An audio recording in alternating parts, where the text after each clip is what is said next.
Parents, have you ever done something for your child that you know they can do themselves? I know I have. Yeah. Laughing as I'm thinking about all the examples.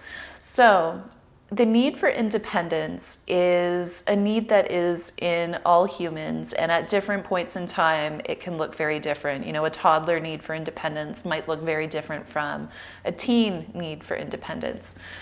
And I think that a lot of us recognize that we don't want to be that parent who has the 21-year-old asking us to do their laundry because they never learned how. As parents, we want to do a great job of helping our children spread their wings and be independent and feel competent in the world. So this example that I'm going to work with today is really focused on a proactive conversation that you might have with your teen, tween, or big kid. I have proactive conversations with children of all ages, and I wanted to share this example because I think that it can be really powerful to use this tool at that big kid, teen, tween age.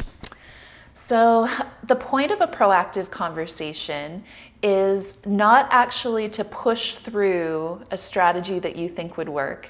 A point of a proactive conversation is actually about connection. And it's about really trying to understand what your big kid, teen, tween is experiencing. You might find quite naturally that as you're having the conversation, you move into a space that does start to include a request. And if you do, that's great. But the main point is understanding how it feels to be them and what their needs are. So if you're having a proactive conversation, you're going to want to wait until everything's calm, you're feeling pretty connected. This is really about, kind of that warm space between the two of you. And it's ideal if you have an example that you can share your own feelings and needs and then ask them about theirs, so it's very open.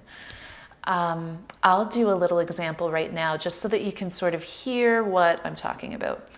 So it's so weird for me to jump from talking into a role play, but here we go. So big kid, the other day when you were leaving the house, I shouted out to you, "Oh, don't forget your hat and mitts, it's cold outside." And then when I turned around and I noticed you were leaving and you didn't have your hat and mitts, I grabbed them from your basket and I shoved them into your backpack. And then the door slammed. And as soon as the door slammed, I felt really uncomfortable that I had done that. My intention was care. I wanted to make sure that you were warm enough, but it just seemed like the kind of mom move that, I don't know, I didn't feel that great about. And I was wondering how you felt about it. And then you give a nice long pause for them to share how they felt about it. And you might find that they say, "Oh yeah, I was really glad that you packed that. It was really cold. I had just forgotten." Or they might say, "Yeah, that was really irritating.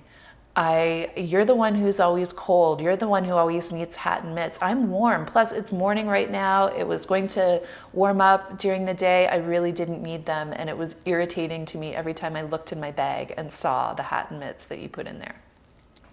Whatever answer they give you, thank them. Thank them for being honest. If you can, just say something or do something to show that you understand. "Oh yeah, that does sound really irritating. I was worried about that." Something to connect with what they said. Now, you're not necessarily looking for a solution here, but you might find that naturally it goes in that direction. So you might be able to say, "So just so that I know what part was irritating, was it irritating that I put the gloves and hat in your backpack? Or do you want me to not give you reminders at all anymore, just let you figure things out about when to use hat and mitts?" Even just saying that out loud. And then give them space to give you feedback. And now you're moving into that request space and you're clarifying what their request is of you. So they haven't been proactive in giving you a request, or maybe they have been indirect in giving you a request, like getting irritated when you say something. You know, there's probably an indirect request there.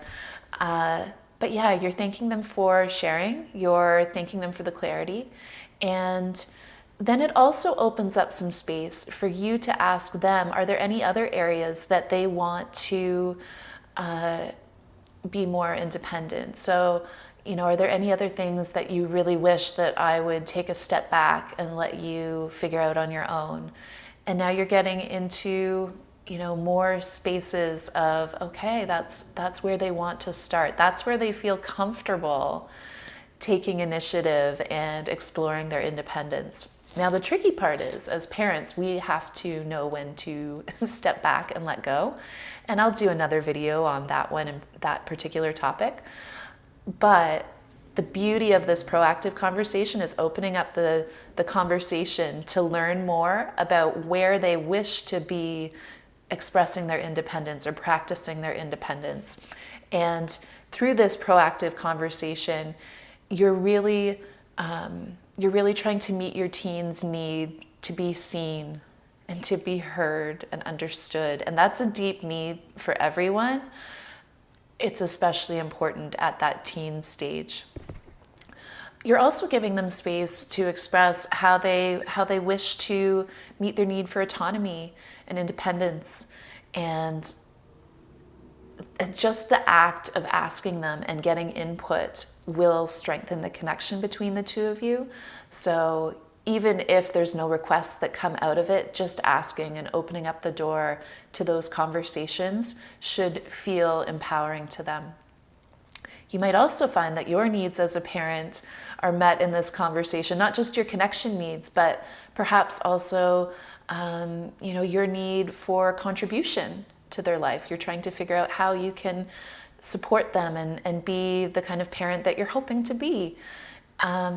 So yeah, the proactive conversation is a really useful tool. It's something that we talk about in connected parenting, but it's actually one of the final lessons in connected parenting where we explore proactive conversations, because it really does use a lot of skills and it's one of the skills that is really situation dependent. So if you're curious about developing this proactive conversation skill, check out my Connected Parenting course. And I've had a request to offer Connected Parenting specifically to parents of big kids, teens, and tweens, because there's some examples that come up for those parents that it feels really good to have a community of parents who understand exactly what you're going through and what you're trying to achieve. So please send me a message if you've got any questions. I'm going to make videos in the future that are focusing more on our parental experience of letting go, and also if you want to make a request of your teen, tween, or big kid. So watch for those videos, and thank you for watching right now. Okay, take care. Bye.